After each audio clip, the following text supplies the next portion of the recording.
Fill her up. You're listening to the Gas Digital Network. Conceive, believe, achieve. Shut the f*** up. You're listening to Believe You Me with Michael the Count Bisping. You know my name yet? And Anthony Lionheart Smith. Boom. Today, ladies and gentlemen, I'm joined by the one, the only, the great, the original Ultimate Fighter cast member, the BattleBots commentator, PFL commentator, all-round nice guy, three-time world challenger, man with the greatest smile in all of mixed martial arts and one of the best goddamn podcasts on mixed martial arts in planet Earth. Kenny Florian, what's up, Kenny? I knew I missed you more than just talking to you. I just getting that intro, man. Wow. Damn, I missed you. Come on. Damn, Kenny, I missed you. I was thinking about you in bed last night. Really? Wow. This is a whole different podcast. Yeah. No, it's 2024. Come on, man. No, I was thinking about you in bed. I was led in bed. Let me rephrase that. I was led in bed last night. For a lot of people. Yeah. You're a good-looking guy. You're a handsome dude. And I was thinking about the show, just what to talk about and whatnot. Okay. And I was thinking, do you remember the first time we ever met? So, well, obviously, because I do. Right. So I remember the first time. We competed. You were on Ultimate Fighter season 3. Right? 3. Yeah. So I remember we fought on that card. I was the main event or the opener. I forget. You were the main. Okay, main event. Okay, Mr. Humble. Was that the main event? Yeah. You fought Diego Sanchez at 185 pounds, right? Yeah. Exactly. So what was it that time when we met for the first time? Was that the first time? So I was there. I was in Vegas 6 weeks before the fight. Long story, visa issues. And you took us training, me and an old training partner of mine. We went to Las Vegas Athletic Club. Yeah. And I remember sitting in the back of the car thinking, this is Kenny Florian. And you're probably thinking, who's this cocky, bold, skinhead? I can't understand the word he's saying, dickhead, in the back of my car. And we went training one day, and you clearly don't remember. But yeah, I do not. Damn. Yeah. And you were telling me about, I think it was then. Oh, no, maybe that wasn't then. But one time you were training, you were leaving to go for a flight or something, and you were just packing your suitcase and you pulled your back out. That can't have been then, because that was. Yeah. But it was around that time. Yeah, exactly. Yeah, that's so funny, man. Wow. That's how far we go back. And I was nice to you. Did I look you in the eye and address you? Well, yeah, you did. You did. You wouldn't look me in the eye. You said you got to call me Mr. Florian. Exactly. Okay. All right. That sounds more like me. You're still an Ultimate Fighter cast member. You're not in the UFC, so slowly roll and hold the door and all the rest of it. Kenny, we're going to talk about some things going on in mixed martial arts, of course, but you have had an incredible career. Obviously now you're a commentator. You used to be with the UFC, now with the PFL. As I said at the start, BattleBots and a bunch of other TV work. I worked with you for a long time at Fox Studios. Great days back then, some great laughs. And, that feels like a long time ago now. But just want to say congrats, man, on such an incredible career, fighting for the belt 3 times. Thank you, man. I think my thing that I'm most proud of is I think when I scared you on the Halloween episode of the Ultimate of UFC Tonight. That was that was good times, man. I miss working with you, and it's been a fun road, man. It's crazy. Even when you were doing the Ultimate Fighter back in the day. Obviously, I was on a couple seasons before. We had no idea that it would blow up to be this big, man. I think we all had hoped. And that was the aspirations of the organization, of the fighters and all that stuff. But to see where it is now, man, it's amazing. It's amazing. And in a relatively short amount of time, it's just a testament to the fighters, the organizations involved in MMA and where we're at now. It's been pretty cool to be a part of, man. Yeah, no, absolutely. And I fully agree with everything you said. When you look back at your career, Kenny, is there one fight that stands out that you're particularly proud of or a high moment for you? Yeah, I think back when I was fighting, the one fight that I really wanted for a very long time was against a gentleman named Takanori Gomi. He was like, the best 155-pounder for a long time. He was over in Pride, and I think there was this perception at the time in particular where it was like, UFC guys are amazing, and most of those guys are the best, but some of those Pride guys, they're the absolute best. They're the best of the best. They had the huge crowds and all that stuff. So there was always this discussion of like, what would happen if the best from Pride fought the best in the UFC, yada, yada, yada. So for me, he was like that guy that I always wanted to fight. And I was lucky enough that when he came over to the UFC, I got to be his first fight, in the UFC. And so I consider that a huge gift, to get the opportunity to compete against him. And luckily it went my way. I was able to get the win. And so for me, that was like a dream fight scenario. I always thought like, maybe one day it's going to happen in Japan, but it was pretty cool. It actually happened in the States, and was cool to get a win against a legend like Gomi, man. To fight him in Japan would have been amazing. Yeah. You know what I mean? Yeah. I've never been to Japan. It's on my bucket list. I started off doing Japanese jiu-jitsu. I've traveled all over the world, and I've still never been to Japan. Did you commentate out there, or did you fight there? I did. I did 2 events out there. One, which was Brian Stan Vanderlei Silva, which was pretty crazy. So yeah, man, Japan is awesome. You got to go one of these days, and you'll have a blast, dude. Yeah, can't wait. Right, so listen, there's a clip doing the rounds at the moment on Twitter this morning, and I guess we'll start with this because it's a good segue. Yeah. As you said, you didn't realize this. Well, we didn't realize. Of course, Dana White, the UFC, they had this vision that they were able to realize, and now it is, I'd say it's the biggest combat sport on the planet. Obviously, boxing is still incredible, but, it's always been there. I think more and more younger people, I don't even need to finish my thought. You know what I'm saying. And Jon Anik is, we got the little clip here. Let's play it for context, Brian. Harrington just put it in the chat. Jon Anik, he just can't take it anymore. I love Jon. It's like, as the sport gets bigger, you get more fans. You get more assholes. You know what I mean? If I look at my comment section on this podcast, I do look at the comment section. You're a sadist. I like it. Yeah. You look at the good ones, you think that guy's smart. Then you see the bad ones, you're like, this guy's a dickhead. Do you know what I mean? You pick and choose. Brian, are we able to play that clip, please? Even if you and I both thought Dricus du Plessis won the fight, we try to present that information respectfully. And when I go on to X or I go to our YouTube comments, it seems like a lot of these fans are just in attack mode. And I don't know if these fans are casual fans or not, right? But I appreciate the passion, but I'm getting to a point at 45 years of age where I don't know how much time I have left in this MMA space, because if I go do pro football, like, I'm not necessarily going to be dealing with this lowest common denominator all the time. And I don't know, man. I just feel like there's a lot of malice and disrespect from the fan base, and we can disagree. Like, don't take it from me. Demetrius Johnson and Kenny Florian thought DDP won the fight. I don't know. I've just been very off put with the negativity that has permeated my feed since Saturday night. And I'm just not sure how much longer I have in this space, honestly. Yeah. Listen, man, I think. Well, first of all, nobody wants to see Jon Anik retire. That's for damn sure.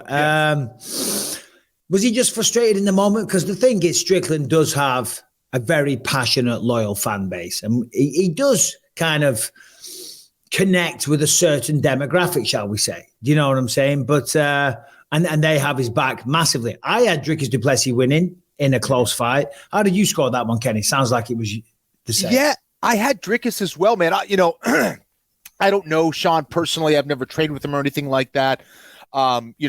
Clearly a controversial figure right now, I guess, in sports in general. But he's going to say what he's going to say. I actually, gave him a few awards as like biggest upset, different things that we did at the end of the year for the Anik and Florian podcast. So,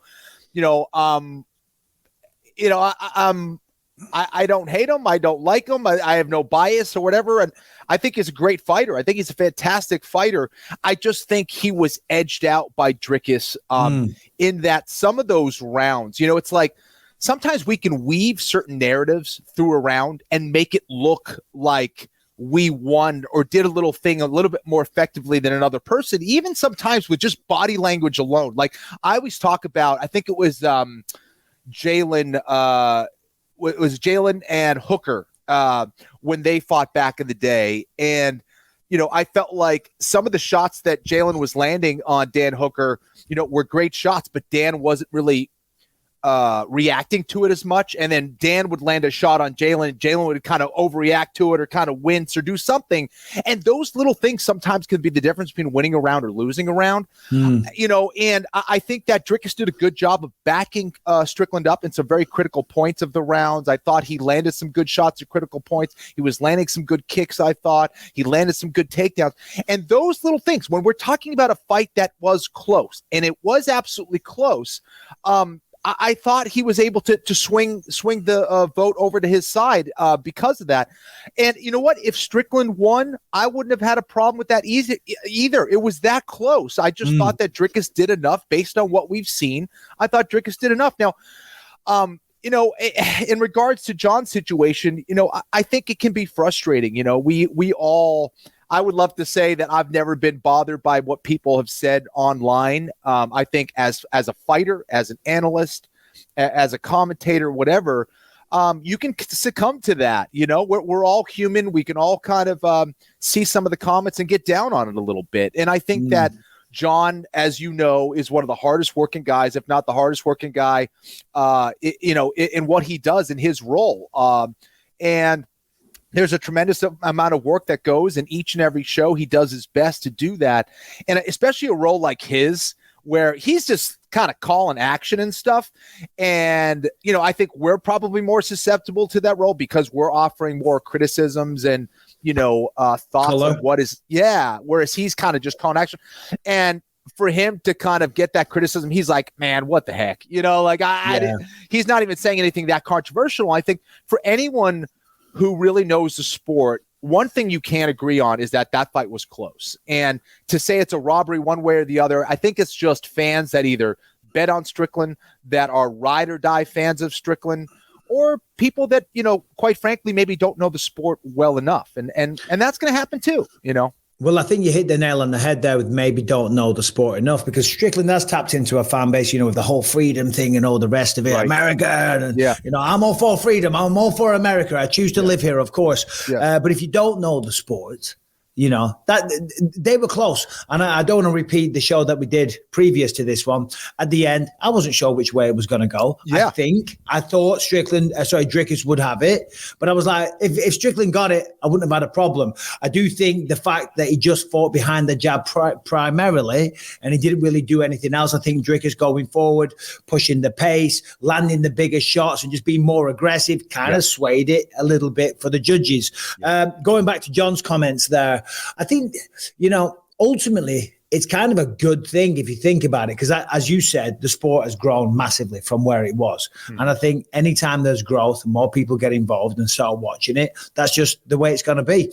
I mean, football, soccer, English football, biggest sport on planet Earth. Sport on planet Earth. And the problems that they have with those fans is out of control. Like right now, there's a whole, I forget who it was, because I'm not the biggest football fan, as you know, but I keep an eye on it, one eye, and I keep a blind eye on it. But there's something going on right now, because all the football players, you know, they're all imitating monkey noises to a black player and all the rest of it. And then, of course, there's always riots and massive fights and hooliganisms and all the rest of it. The bigger the sport, the bigger the issues, and the bigger the fan base. And the bigger the fan base, you're going to get some dickheads along for the ride as well. Totally. Agree. All right. So anyway, and we're not calling you all dickheads, by the way. We'll start. Just some. Some of you. You know who you are. Come at us in the comment section. Notice where Kenny's like, okay, Michael. All right, you're calling them dickheads. Great. All right, today's episode is sponsored by Prize Picks, which is the biggest daily fantasy sports platform with over 3 million members, and the easiest way to play DFS. Just you against the numbers. Pick more or less. It really is that simple. And by the way, you know, the big game is right around the corner. Prize Picks is the easiest and most exciting way to turn every game-changing moment into potentially 100 times your money. With as little as 4 correct picks, you can turn $10 into $1,000. Oh, also, you want to play Prize Picks alongside some of your favorite players like rapper Meek Mill and comedian Andrew Schultz. You can now find community plays under the promo tab of the app to view entries from some of the biggest names in the Prize Picks community every week. Prize Picks even offers injury insurance, so your entries stay in play even if one of your players gets injured, for football and basketball games as well. Speaking of basketball, this weekend we got some action. All you got to do is pick more or less. Steph Curry, will he get more or less than 29 points? Very simple. And Nikola Jokic, is he going to get more or less than 10 rebounds? Anthony Davis, will he get more or less than 2 blocks? And Damian Lillard, will he get more than 4 3-pointers made? If you know the answer, if you want to take a pick, if you want to make some money and have a little bit of fun, then all you got to do is go to prizepicks.com/believe. Use the promo code BELIEVE for a deposit match of up to $100. One more time, prizepicks.com/believe. Use the code BELIEVE for a deposit match of up to $100. This was not scheduled because of this. I reached out to you a few weeks ago and said, would you mind jumping on the podcast one Thursday? And you said, yeah, absolutely. And I thought it'd be great for old times. But Kayla Harrison has just signed with the UFC. So it seems like I've reached out straight away because of this. But Kayla Harrison coming over to the UFC, obviously a tremendous mixed martial artist, highly accredited, one of the best judo players ever.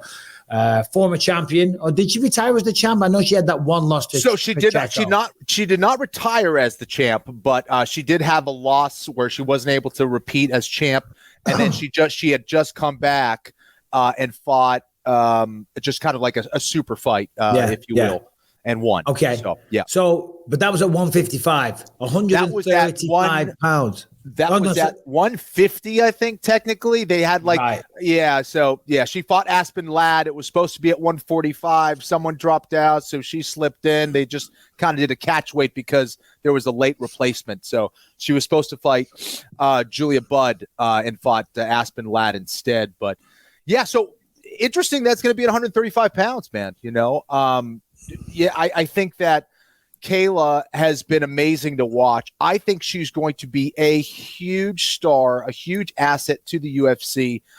She's the full package. I think she's great on the mic. She's a great fighter. She has the pedigree leading up to this, a 2-time gold medalist in judo. No American has ever done that, male or female. So she certainly has the athleticism, the ability, the focus, the mindset. I find it really interesting. She's going to fight at 135 pounds. I know her last cut to, I think, which was 150 pounds, was super easy for her. She's been dialing everything in to do that. I know she's been wanting to fight in the UFC for a while. She wants to face the absolute best. The PFL does not have a 135-pound division. And she start things off against a legend in Holly Holm. So that's not necessarily an easy fight for her either. You have Holly, who was able to upset the last great judo-based MMA fighter, Ronda Rousey, in that division. So I think there's kind of a little interesting story there. And Holly certainly a little bit older than the last time she faced Ronda, right? But she's always going to be a threat. She always comes in tremendous shape. She's been working on her grappling last few years.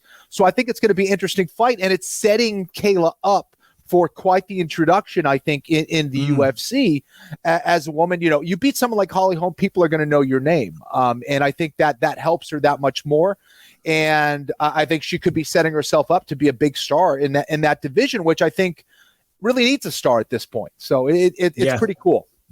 Yeah, well, as you said, needs a star. I mean, they just had the bantamweight title at the weekend. Yeah. Ryan Clark from DC and RC had a bit of a controversial take. I don't know if you saw that. No. Harrington, I don't want to say this. I don't want to repeat it. This is not my words, and I wasn't going to bring it up, but you just said needs a star, and I've got ADD, so it pops in there. Harrington, the floor is yours. Okay, so I did. First of all, you're not going to address the great Kenny Florian. What are you talking about? How dare you, sir? No, dude, this guy knows the wedge, the greatest combat sports athlete on the planet, Mr. BattleBot himself. So yeah, of course, Mr. Florian, it's a pleasure to speak to you again. Good to see you again, man.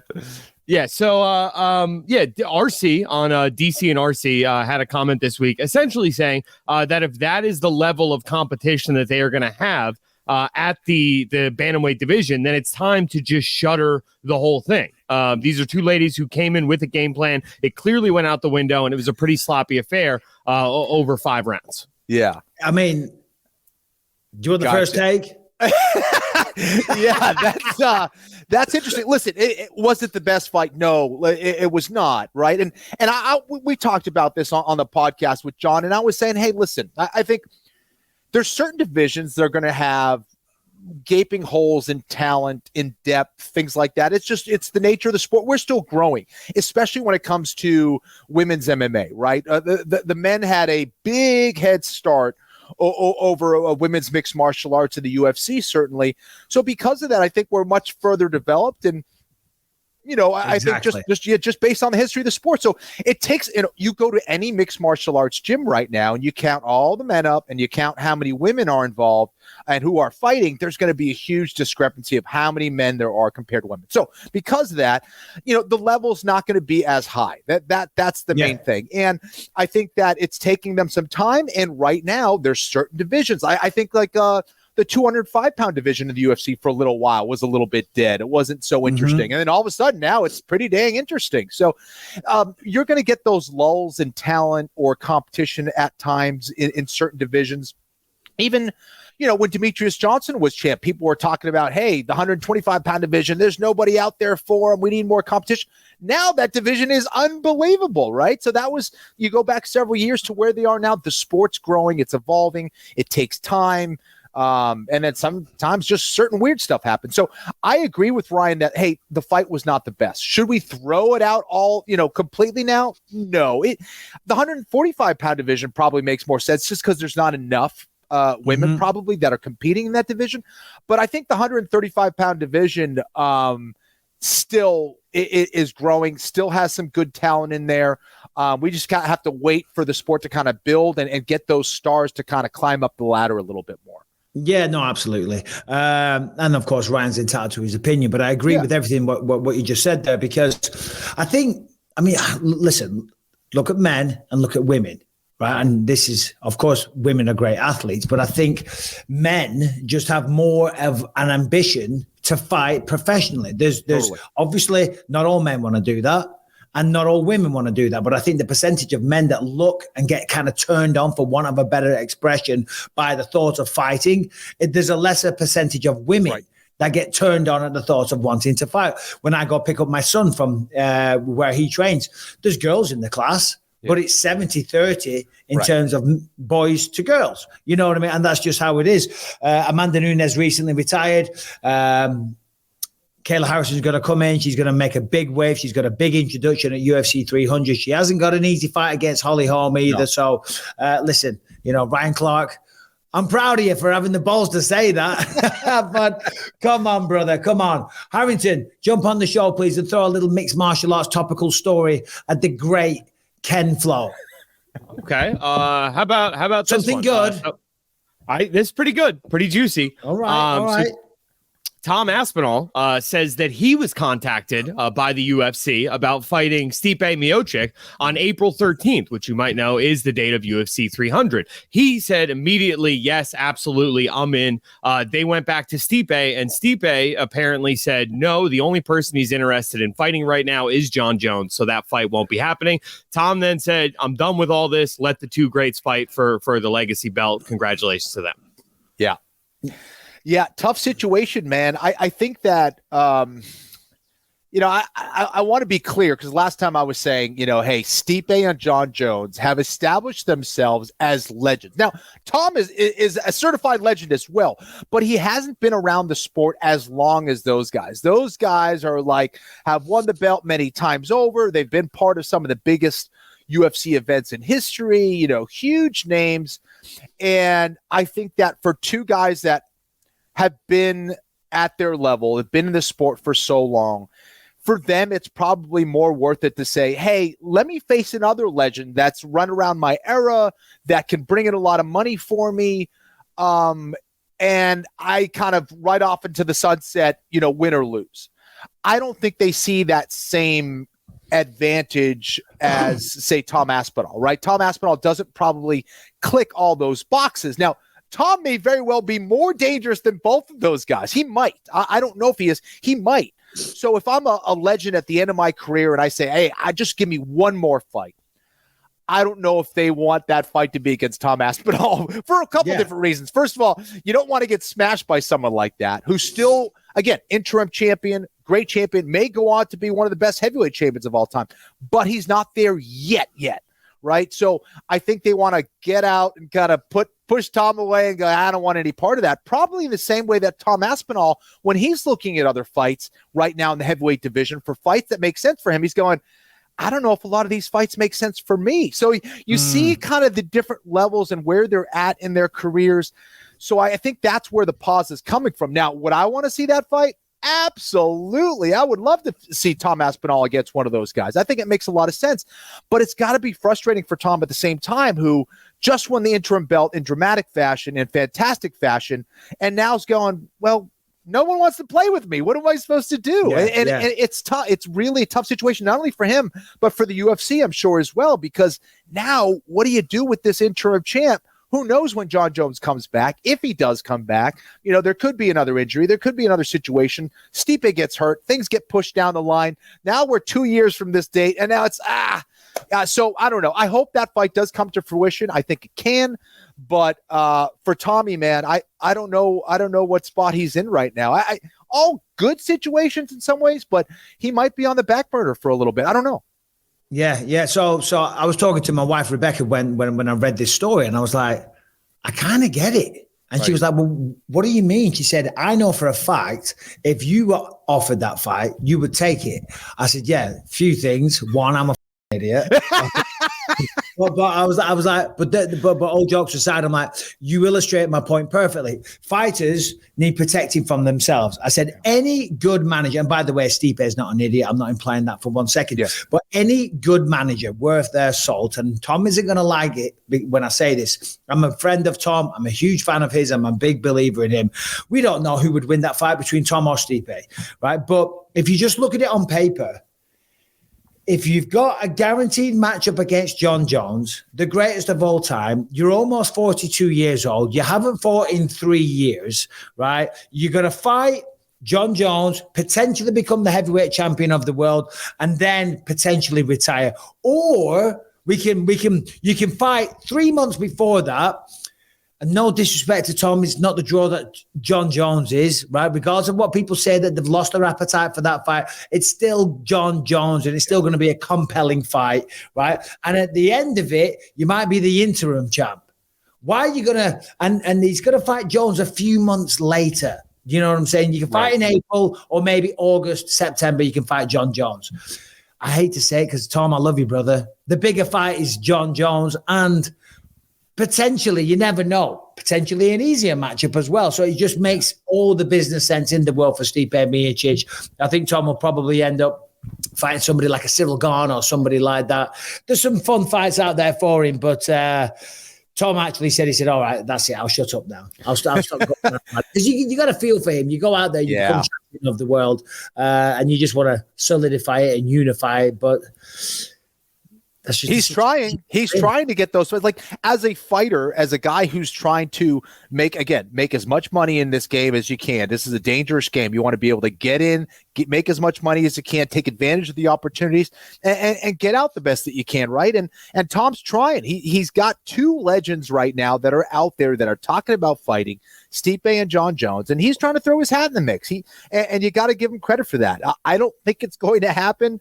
But you know what? I think later on down the line, Tom will get some good fights and some good matchups. Like you said, Cyril Gane, that's a very intriguing one for me. I'd love to see it. And, I think Tom's going to be a great champion of the future. Oh, yeah, without doubt. Let me ask you, Kenny, were you much of a weightlifter when you were, strength training? Do you really need to ask me? Look at the way I look, man. Come on, dude. What is it? What day is it? Thursday? What is it? Buys and tries today, Kenny? Buys and tries. Yeah, absolutely. Never skip leg day. Skip leg day for sure. I did a lot of strength and conditioning. I wasn't like a powerlifting guy at all. I just kind of did a lot of like functional stuff and a lot of like stuff that would just kick my ass. It's kind of like mimic a fight. So I'd go like circuits and do all that stuff and then do a little bit of like power stuff. But I was so like, my technique was so bad at like Olympic lifting. Probably why I hurt my back. But anyways, that's all I do these days. I lift. I Really? run in the morning a little bit, and then I lift weights. I sometimes do a little jiu-jitsu, hit the bag and whatnot. But yeah, I lift a lot. And the reason I bring that up is so Tom. There's a guy in England called Eddie Hall. He's one of the strongest men in the world. You've seen Eddie Hall. Beast. Yeah, he's nice guy. I met him a couple of times as well. And he's training in Tom's gym right now. And there's a video on the rounds. Maybe you can find it, Brian. He gets knocked out. Well, he doesn't get knocked out, but he gets dropped by a head kick, of course, because he's not a professional mixed martial artist. But then he's got Tom lifting weights, and Tom's lifting 130 pounds in each hand, doing reps of 8, right, which is ridiculous. Then he's doing bench press, and on each side there's 240 kilos on each side, which is just ridiculous. I mean, the strength and the power of this man is just phenomenal. So I don't blame Stipe for saying, you know what? I'll just sidestep that one. Kenny, we're going to throw one more story at you, if you don't mind, before we let you go. And thanks for your time today. You're a North Carolina boy these days. Yes, sir. Harrington, I haven't even looked at this. Harrington's put a story in here, as luck would have it, about North Carolina. Something, and you're a father as well. We don't expect you to talk about your children and stuff like that. That's your private life. I don't know where this is going, but I'm excited. What do we got? Well, I don't know either. I just looked at the notes and I just saw it as you were talking. I'm like, oh. So, Harrington, what's going on?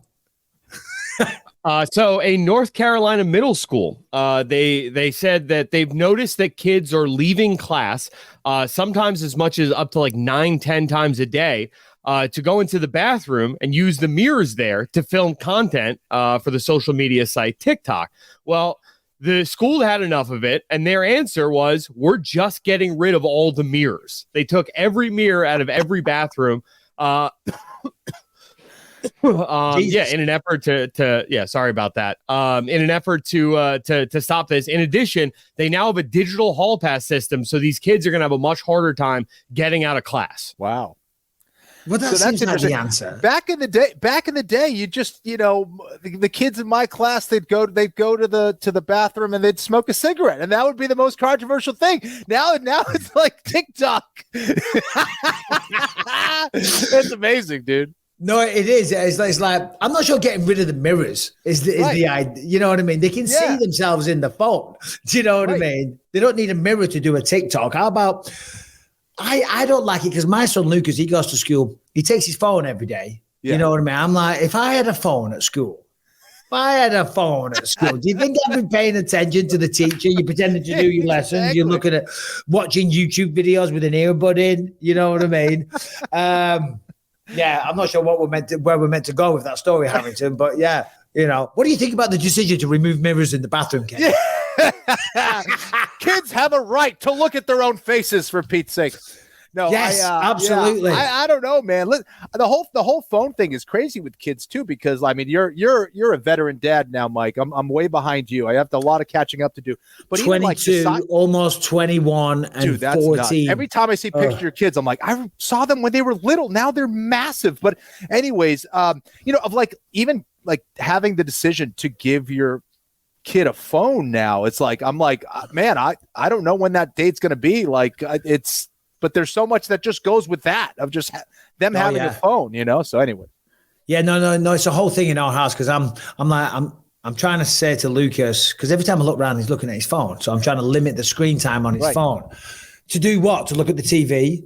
I mean, he goes training, he hangs out with his friends, he rides his bike and all that type of stuff. Yeah. So he's not looking at a phone there, and he's a great kid. But I'm like, we were looking at TV when we were younger, and he's not, hopefully not watching pornographic material. You know what I mean? He's watching some like dickhead YouTuber talking about whatever, because he always comes up and he's got some like random fact like, Dad, did you know? I'm like, where did you find that out? And he's like, YouTube. So, but the problem is you can go down some deep rabbit holes on YouTube and certain websites that is available. That's the truth.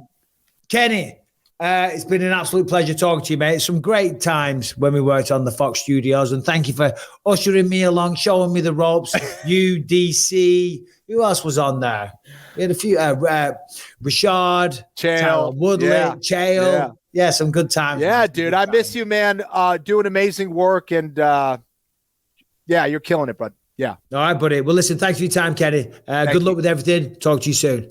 All right, today's episode is sponsored by BetterHelp, and right now is the best time to take care of your mental health. If you haven't done it yet, then please give it a try, and give it a try with BetterHelp. Why should you use BetterHelp? Well, it's extremely convenient. If you're thinking of giving therapy a try, it's all done online. It's designed to be convenient, flexible, and of course, suited to your schedule. You just fill out a brief questionnaire. You get matched with a licensed professional therapist, and if you're not vibing, you're not gelling, you can switch therapists at any time for no additional charge. As I say, you don't have to jump in the car, drive to the other side of town. You haven't got to pay for parking. Haven't got to deal with some receptionist walking in. You know, if you've got anxiety or addiction issues, an anger problem, whatever it is, if you're just going through a tough time in life, if you're just not feeling like you're making the most out of yourself, speaking to somebody will help you with whatever demon it is on your shoulder. And we all have those demons, you know what I mean? They're always chirping away in the background.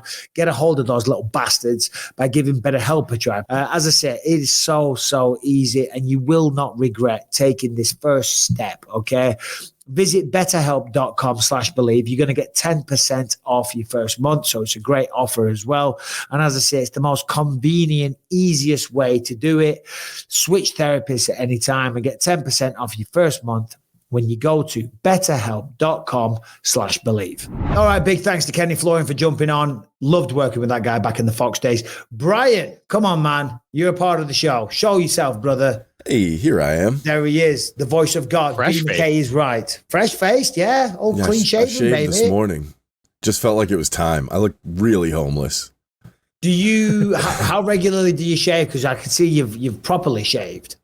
Yeah, I don't know. Whenever it feels like it's time. Whenever I'm looking a little extra hillbilly, I'll shave it up. I haven't gone clean shaven in years. I even talked about it to Rebecca recently. I said, I think I might go clean shaven. She went, no, don't you dare.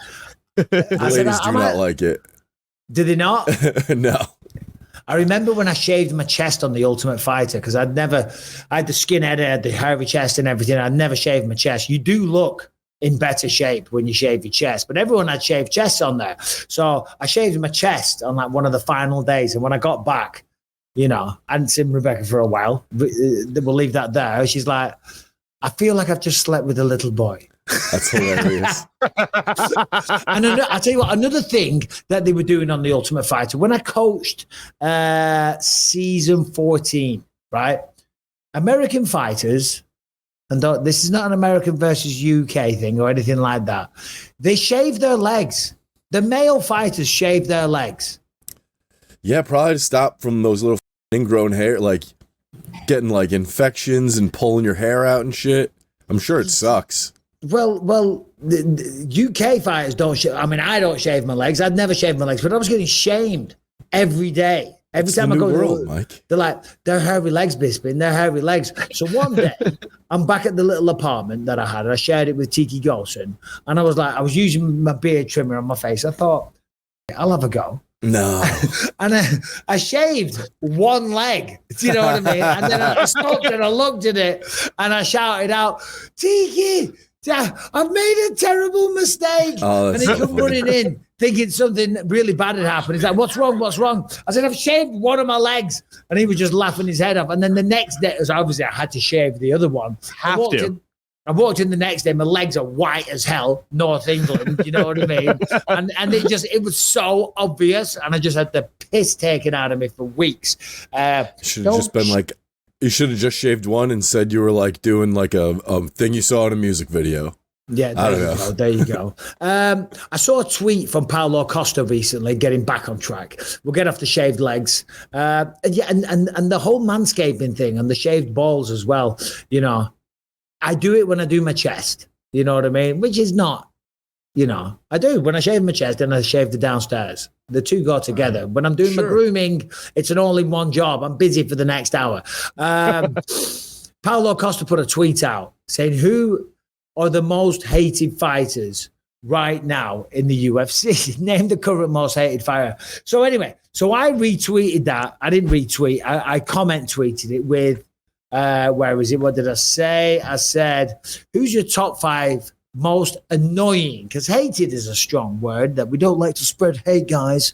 We're not spreading hate speech, but hated is a strong word, but annoying. Some fighters can get annoying. So I was curious as to who people might think is the most annoying fighters right now. Now, I may or may not have been doing a little bit of research for a YouTube video that I may or may not drop soon. Let me ask, who would be on your list, boys? Who's the most annoying fighter? Right off the top of my head, I have 3 really quickly is Ian Gary, Paddy Pimblett, Conor McGregor. I mean, he's so aggravated. I follow him on Twitter and it's just obnoxious sometimes. Come on, dude.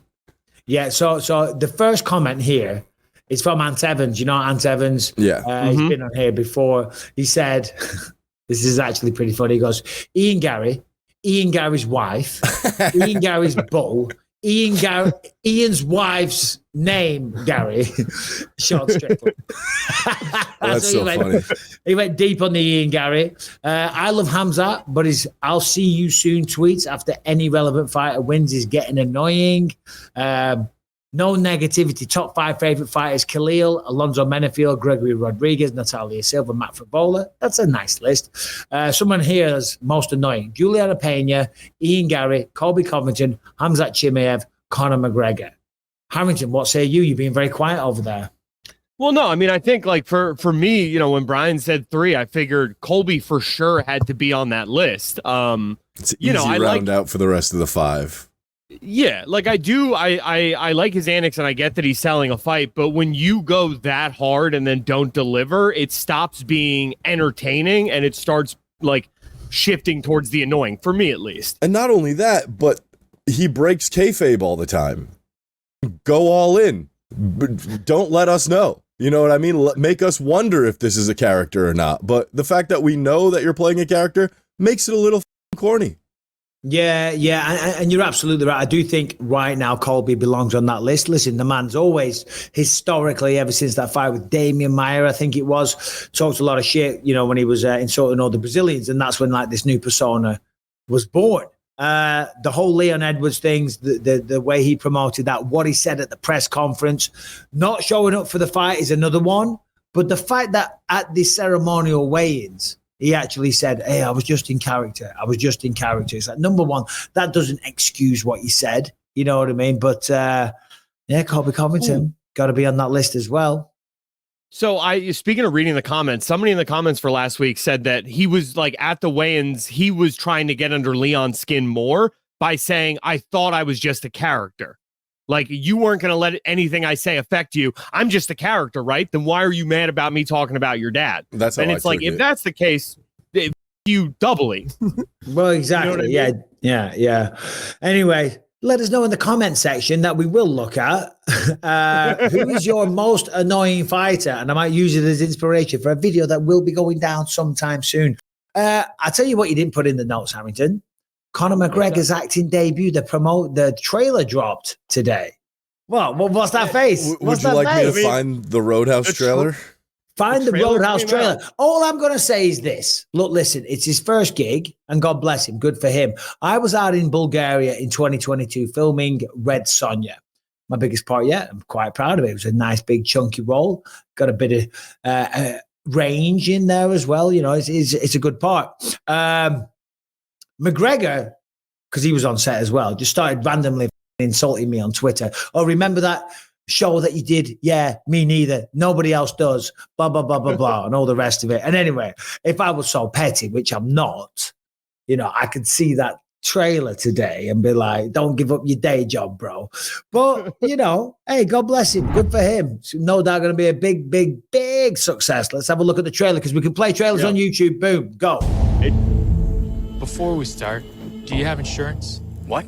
Your coverage good? Like, you have dental? Oh, haha. Is there a hospital nearby? Is it, like, too far? About like 25 minutes, I'd say. I just slapped you. Are you all right? What?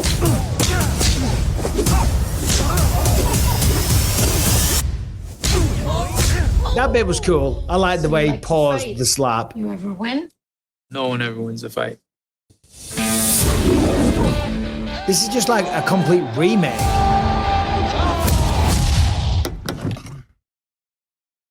This ain't the Holiday Inn, pal. Yeah, it's just pause it, Brian, a second. Just pause it.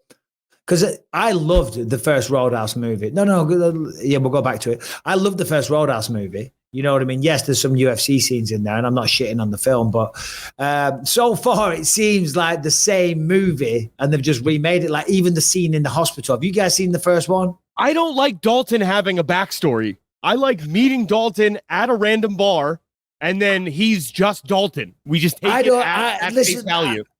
I'm all for backstories, right? There's another clip of just McGregor's bits, but whatever, it's fine. We'll play it. I'm just saying, because the premise, of course, is that, there's a dive bar somewhere. It's under a lot of trouble. There's big fights there every week. They've got to clean it up. So they bring in this badass doorman, Dalton, you know what I mean? And he goes to war with the local mafia, right?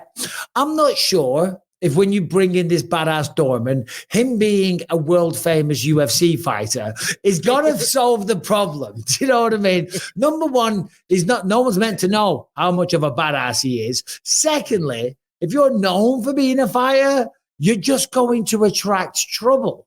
Do you know what I mean? I'm not slagging the movie off. I'm just saying, in my experience, you don't throw an internationally world famous fighter on the door and go, right, because that's just like a challenge. Do you know what I mean? Yeah. Any dickhead in that town 4 beers deep is going to say, hey, I wonder if I can go beat up the former middleweight champion of the world. You know what I mean? Yeah. That's just, you're taking a shot. Dalton's whole thing was we avoid fights at all costs.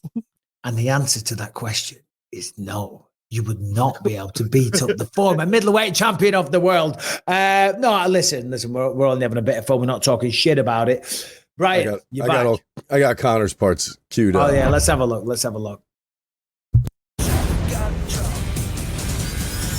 Hey, fellas.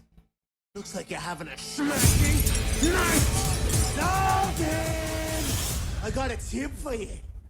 Don't let no one get this close. Come on, bro. Let me guess. Threaten me. Tell me to get out of town. I get the impression that he can't be threatened. Once Knox is on the job, it's over, baby. It takes a lot to get me angry, but when I am, I just can't let go.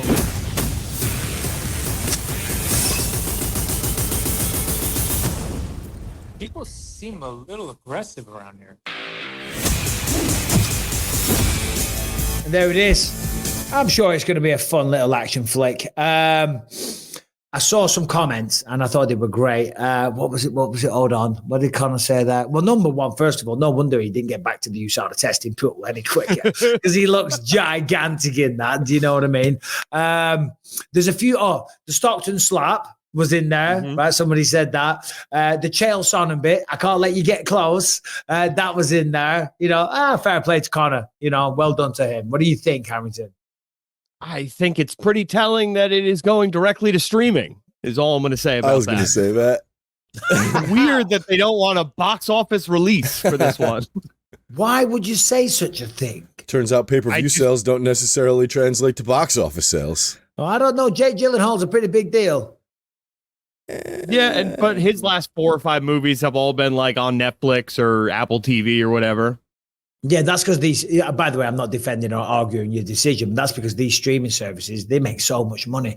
I just saw in the last couple of months or so, Netflix, they've increased their subscription base by something like 10% or 15%, something like that. And they generate something like, I forget what it was. It was on the news yesterday, 20 odd billion a month or just something crazy like that. Do you know what I mean? Just a shot in the dark. I'm imagining it has something to do with Disney's politics and their rapid decline. Well, people have been jumping their sub-service. They've just been like, it's the subscriptions have been dropping dramatically for them. Right. To be fair, Netflix also put a stop to password sharing. So, I mean, I know over the last 2 quarters, that's just increased subscriptions significantly with all these millennials no longer able to trade off their parents, me being one of them. But nobody watches TV anymore. But the thing that pisses me off about streaming, though, is because, listen, streaming's great. You sit there, you binge watch and all the rest of it. They're putting goddamn ads on it now, right? And then, or Netflix, we don't have ads because we pay the more premium, but a lot of stuff on Prime or all these other services, they have a Hulu, they have ads. And then you go on Prime even and you watch it with free V or something like that it is. And it's got ads in it. Soon, all streaming services is just going to become TV again. You choose what it is you want to watch, but then you have to sit through ads. It wasn't the whole point of streaming in the first place that you didn't have ads because you paid for it. Yep. Yeah, and everything's on demand, all under the same roof, but you got to go into your Roku and find out which one of 19 different streaming services has the movie you want to watch from 1983. It has just made everything a little bit harder. I have those numbers here. The Netflix quarter revenue, 8.83 billion versus 8.71 estimated. And their EPS is 2.11 versus 2.19 estimated. 13.12 million new subs this quarter. Oh, wow. Well, no wonder they're struggling. Only, what was it, 8 billion a month? Yeah. Anyway, as a guy that's currently pitching a TV show to all streaming services, we'll quickly get off that conversation real quick. Tell me about what's going on with Coffee, Harrington, and Brian. I want you to jump on this one as well, because this is definitely up your street in terms of conversations and control. So this was a big talking point for the World Economic Forum recently over the weekend. This is the group of people who likes to get together, fly a bunch of private jets to an island to talk about what everybody else is doing with their carbon footprint. They came out and said coffee is like a new big target for them. They say for every 1 ton of coffee created, up to 20 tons of CO2 is released into the air. And because it is all run by, these small coffee farms, a lot of people who are like dirt poor in what they're calling the global south. Their idea is to get everything under like one, big banner where they'll take over the means of production, have it in a more green and sustainable way, and just hit these smaller farmers with these CO2 tax credits or tax penalties that'll make it so that they can't possibly stay in business. This is the worst. I mean, this is just another of the things that the WEF is doing to prove that they are actually that scene from the end of one of the newer James Bonds where it's just a bunch of villains in a big room just trying to figure out how to with people. Like, that has to be it, because first of all, I don't know who doesn't know this, but CO2 is what plants breathe.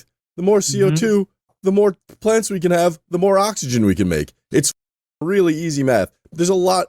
This is going to get us kicked off at YouTube, so I'm not going to go too deep into it. Really? Yeah, but don't go too deep, Brian, because we're trying to follow it. But like, you could look into some of this global warming shit, and it's like real sketchy. Like, just the air quotes science behind it. It's just like it doesn't make any sense. Yeah, well, look, listen, first of all, to anybody listening to that, it sounds like they want to shut down the small little independent people, take it all for themselves, and then they run it. How is the way that they're going to run it help what they call a problem about the CO2 emissions? Well, because then only rich people get to drink coffee. Yeah, well, exactly. It's absolutely bloody ridiculous. But this is the World Economic Forum. I saw a clip last week. There was some, they had like a blessing. They had some woman. Did you see that, Brian? Did you see that shit? Oh my God. Oh God. As you said, these people, they're flying on the private jets. Look, listen, I'm all for less waste. I'm all for, reducing plastics and all the rest of it and doing what we can. I do think climate changes naturally, but I do think obviously human beings as a race, we've of course contributed to that in some way. I think you would have to be a moron to not accept that we have contributed to a certain degree. Think about the Industrial Revolution, and there's millions and millions of cars, if not billions of cars on the bloody planet, right? But that isn't the issue. Do you know what I mean? It's not the only issue. There's just natural cycles, of course, So I'm all for. We're living at the end of an ice age. Like, scientifically speaking, we're still in an ice age. So the only path for us to take at this point is for it to warm up before it goes through another cycle. Like, it's silly.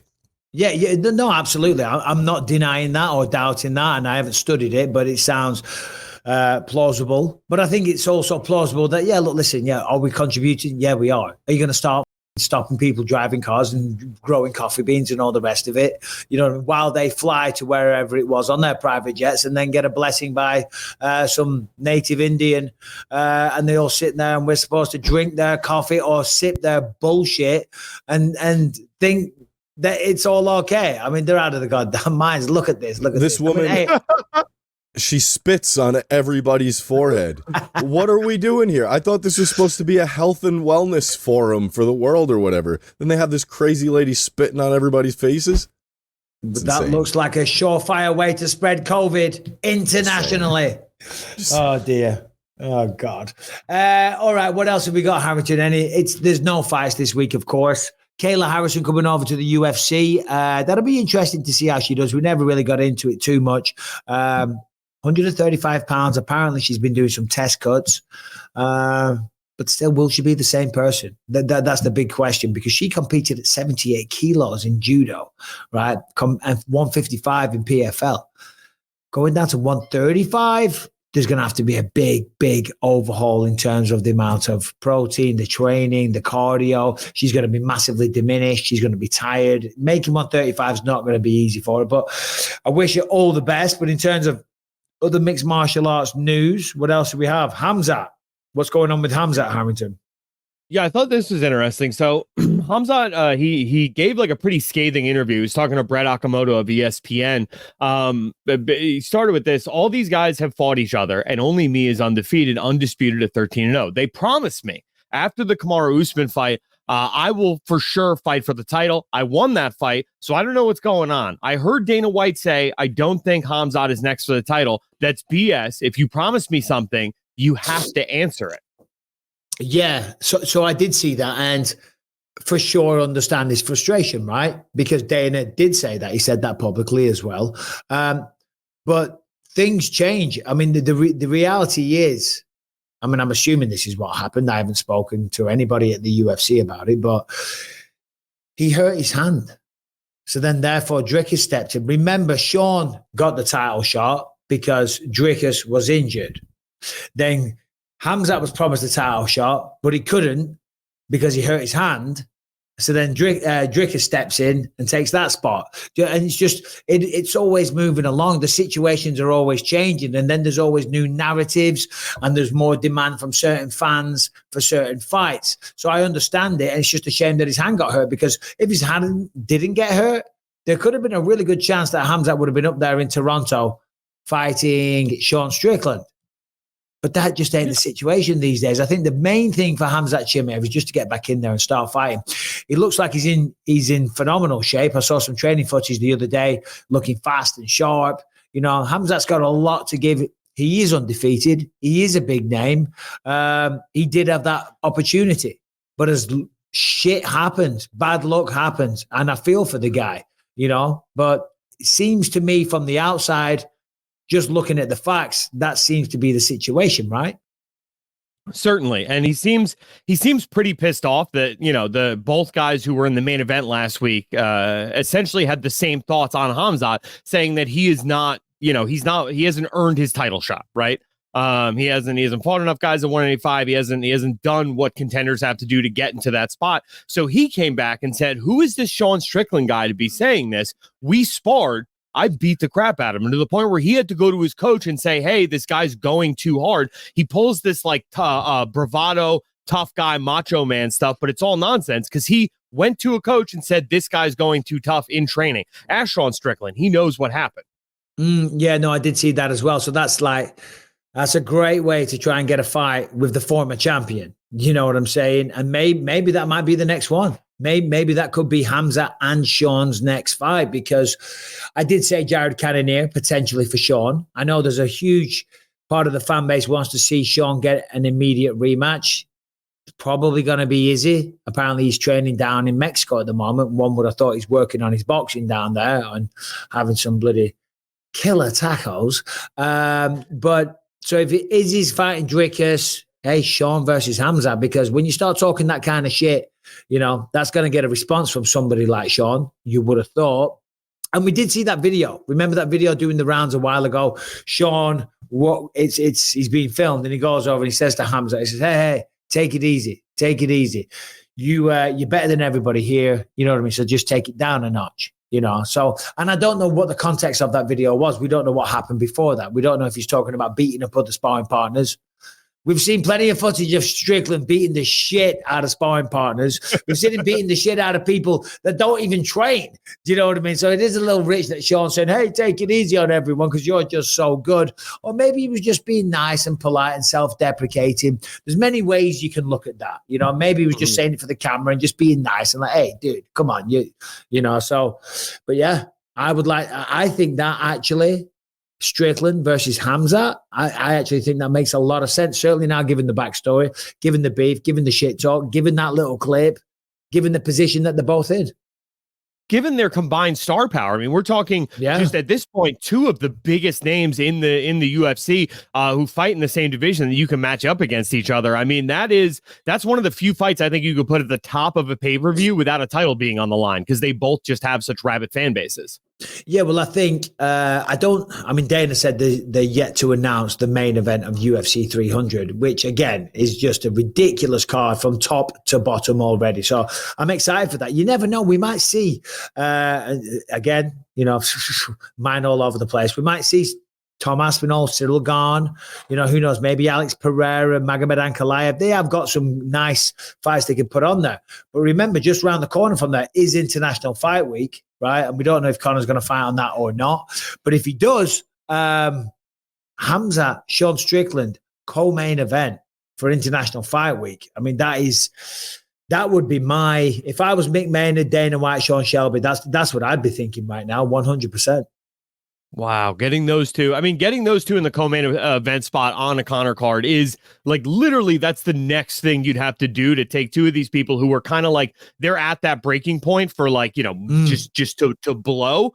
Putting either one of those guys in that spot is, look, if commentary ever is getting boring, you should look into matchmaking because that's a pretty good spot to turn guys into superstars. Harrington, you've already got a job. I sent you a massive, life-changing Christmas bonus. You don't need to kiss my ass. The believers are not going to like it, okay? They're not going to like it. They prefer when you give me shit. And I prefer it when you give me shit and disagree with me. Brian, can you just digitally give Harrington a slap in some way, shape, or form? That's two demerits. We'll talk about it later. Yes, Ooh, I know. Exactly. I know. Photoshop my face over one of those guys Jake Gyllenhaal was slapping in the parking lot. There you go. Oh, God. Oh, yeah. No. Just make me do 3 hours of work to punish you. Get the fuck out of here. Exactly. No, that was the thing that I was thinking about before when I said they had the Stockton slap and they had the Chael, hey, I can't get you too close. Somebody said on Twitter, they said they really up here because when Conor goes in that opening scene, he says, oh, we're going to have a smashing time. They said they really missed a trick by it not being a dolly.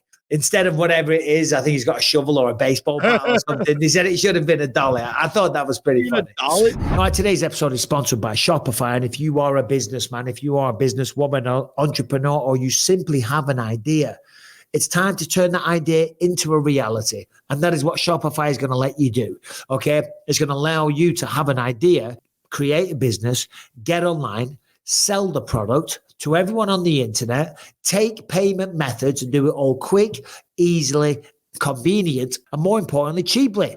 Shopify will even let you sell across all social media marketplaces like TikTok, Facebook, and Instagram. And of course, it's packed with industry-leading tools ready to ignite your growth. Shopify gives you complete control over your business and your brand without having to learn any new skills in design or code. And also, there's a 24/7 extensive business course library, and they are there to support you every single step of the way. If you have a little business, rinky-dink, time to get serious. If you've got an idea for a brand and you want to sell, it's time to give Shopify a try. It's time to get serious about your business and go to Shopify right now and take advantage of this incredible offer. You can sign up for $1 per month at shopify.com/believe, right? $1 per month.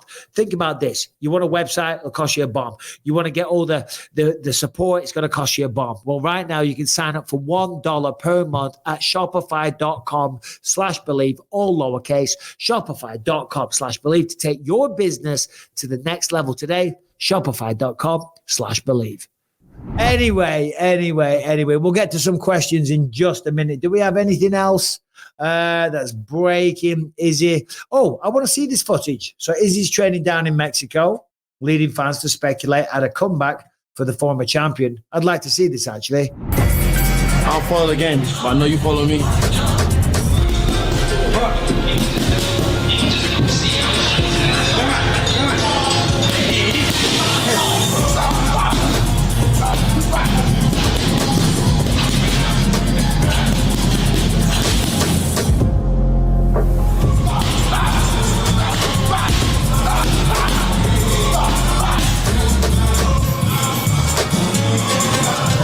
That's all I needed.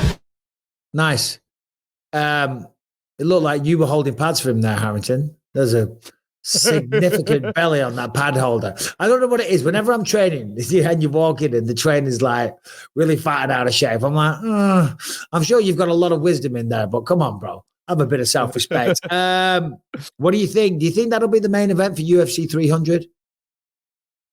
I mean, I don't know. The way Dana was talking about it, I watched his live yesterday. I tuned in when he was promoting Power Slap, and then he was talking about different fights at 300. And the way he was saying it, it's like, oh, it'll blow your mind. We're not sure if the fans can even handle the main events that we're talking about. So it's like that leads me to think like maybe not, but you know what I mean? Like it just leads me to think that there's something that I'm outside of the box processing, you know? Yeah, no, absolutely. Right. Because from what you just said there, sounds like something we wouldn't expect. Izzy versus Dricker seems a very logical matchup. So I see what you're saying now. That does have me kind of excited or intrigued as to what that could be. Anyway, no fights to talk about this weekend. So we're going to go straight to the question zone.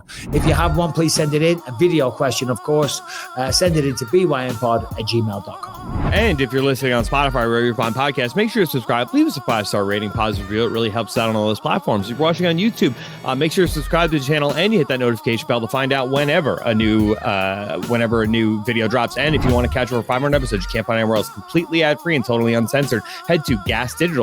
Use the promo code BYM. Get a 7-day free trial. Check it out. Over 20 great shows on the network. All right, so we got two good questions here today. First one is from Mr. Ryan Thompson.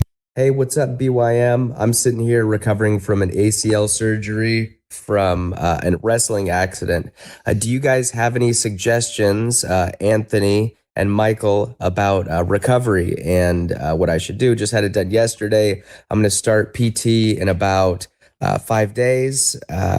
So yeah, if you guys have any suggestions, another question, I'll make it quick. So I think with Dana White not announcing Conor McGregor's fight, what I bet, and I've never heard anybody say this, it's just out of my mind, is I think they're going to let Roadhouse drop because McGregor's going to be a big star in that. As soon as Roadhouse drops and Conor's name's big and out there, I think they're going to announce his fight. So what do you think about that? I just want to say I love the show so much. Harrington, you're the man. Thank you for showing my clip on the show. And Brian, love your views on things. And overall, guys, you run a fantastic program. All right, take it easy. Well, thank you very much, Ryan. What did he say? A torn ACL or partially torn or just an ACL injury? He just said injury. Yeah. That's what I thought he said. Follow the doctor's orders. You know what I mean? Don't follow Mike Harrington's advice or my advice. Statistically, historically, I have not recovered well from things. Do you know what I mean?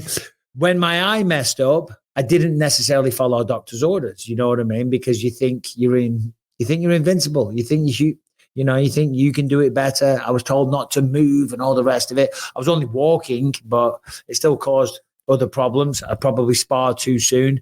When it comes to the leg or anything like that, just follow exactly what the doctors say, because we don't. You know, it's just such a common thing. We don't listen to the doctors because we think we know best. You know what I mean? All the time. Like yesterday, I was in the doctor's yesterday. I'm getting this neck procedure done soon. Yesterday, they had to do another test. You know what I mean? So I went in yesterday, they numbed all my neck, stuck about 20 needles in or whatever the hell it was, just as another test. And yeah, I've got not much pain now, only the last 24 hours. Now they'll do the real thing. But even there, they were like, okay, you need this Band-Aid on, like a huge, massive Band-Aid. Leave that on for 24 hours so it doesn't get wet. I walked out, I ripped it off straight away. Do you know what I mean? It's like, it's not comfortable to wear. I don't need a giant Band-Aid on my neck. Do you know what I'm saying? Now, if I get infected and some shit gets into my bloodstream, then we know why. So as I say, don't listen to me. Listen to the doctors. They went and studied for a very long time. They know what they're talking about most of the time. Yeah, and I mean, like I remember when I blew up my my ankle when I came out to see you, and I was unfortunately in a walking boot, couldn't get any training in while I was out there. It's still one of the biggest regrets for me ever. But I remember, like, I definitely did push myself a little bit because it's like, I got the stem cell shot, I feel fine, and it's like I didn't do any PT with that. I still feel a limp. I still walk with like a bit of a limp to this day, and it's like, why are we so stubborn? Why can't you just listen to do what the doctor says? Because you're going to be in your body for quite a while, hopefully. I was it Jordan Peterson? I think I read in his book, he was talking about, if a doctor prescribes us medication that's good for us, a lot of the time we don't take it all. But if if a vet prescribes you medication for your dog, you will make sure that dog gets that medication every single day. You routinely do it. You put it in his food, however it is that you give the dog the medicine. So I forget what the point of it was, but it was a very interesting take because he's right. Because you do. If I get antibiotics or anything like that, I always forget to take them. I do. But if it's the dog, and it's not that we care more about our dogs, but we, when it comes to us, we kind of abandon our own self-interest at times, which is kind of strange when you think about it. But I think it is that I know better, right? I know my own body. I feel fine. Why would I continue to listen to what this doctor said when I'm feeling fine? You don't know how your dog's feeling. Your dog can't tell you, hey, I don't need that medicine anymore. I'm feeling fine. The dog's fighting you on taking the medicine from day one. Just keep feeding the medicine, Harry. Shut the hell up. Thank you for the question, Ryan. Not going to dignify the second part with a response. I don't think the UFC are waiting for Roadhouse to drop so that pay-per-view sales go through the roof. Conor's already a gigantic superstar when it comes to the sport of mixed martial arts and pay-per-view. 1 to 10, his name's in most of them. You know what I mean? So I don't think they're waiting for that. But it will be interesting to see when they do announce his fight still. And I'm looking forward to it. Next question, please, Brian. All right. Excuse me. We got a question here from Mr. Autry Poor.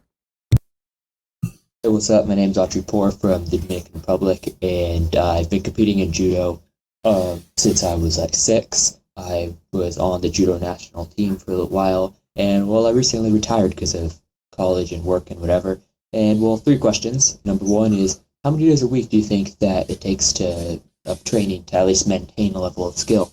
Number 2, have you guys ever tried judo? Because, people say that wrestling's the hardest martial art, but I've tried wrestling. It's not even close to judo. And number 3, do you think that judo has a place in MMA? So people like Khabib and Paddy Pimblett using it? Well, let me know. Yeah. All right. Well, thank you very much. Shouts out the Dominican Republic. Not a bad place to live. Let me see. Listen. Wrestling is much harder than judo. I'm just going to throw it out there. Spoken like a true judoka. I don't know what kind of style of judo that you're playing down there, but wrestling is way harder. I was telling my wife about, Liam McCourt has been doing updates on the Irish fighter that hurt himself recently. I was showing Rebecca yesterday. Mm-hmm. It's awful. And that was a wrestling injury. Right, he got taken down with a body lock, and the arm was trapped. He couldn't post. He hit his head, and I think he's paralyzed from the neck downwards.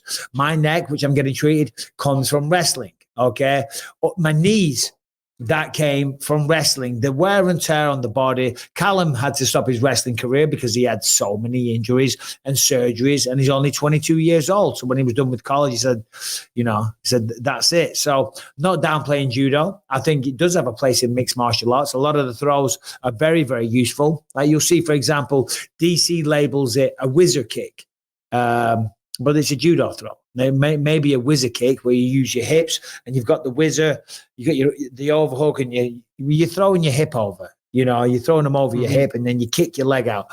Yeah, so wrestling used the same maneuver. They call it a whizzer kick. It's a variety, one of many, many different varieties of ogashi. That is a hip throw in Japanese terminology for you there.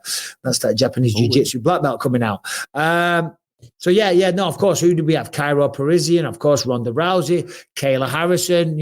So many people have implemented judo at a very, very high level. It's a great martial art, it is, but don't think it's tougher than wrestling. No disrespect to any judokas. And then how many days a week? Well, you never lose it, bro. If the skill is acquired, you got to keep your knives sharp. You got to keep the blade sharp. But yeah, man, it never goes away. It's like riding a bike. Once you instill that skill into you, it's very, very hard. You might get a little bit rusty, then it'll come back very soon. But like when I go and do jiu-jitsu, I don't do it very often. But when I go do jiu-jitsu, it's still there. I've forgotten some of it, but then after like half a session, it all starts flooding back and the cerebral cortex and the neural pathways open up. And there you go. Next minute, you're submitting everything in the room. Do you know what I mean? And that could be you one day in the Dominican Republic. Thank you for the question, Brian. We got no more. We got a silly one. We got a stupid one. We got a goddamn ridiculous one just for shits and giggles. Well, we have some older dated ones, but nothing that's really relevant right now. Okay. Well, ladies and gentlemen, that's the show. Thank you very much. Enjoy the weekend. We'll be back with Anthony Smith on Monday.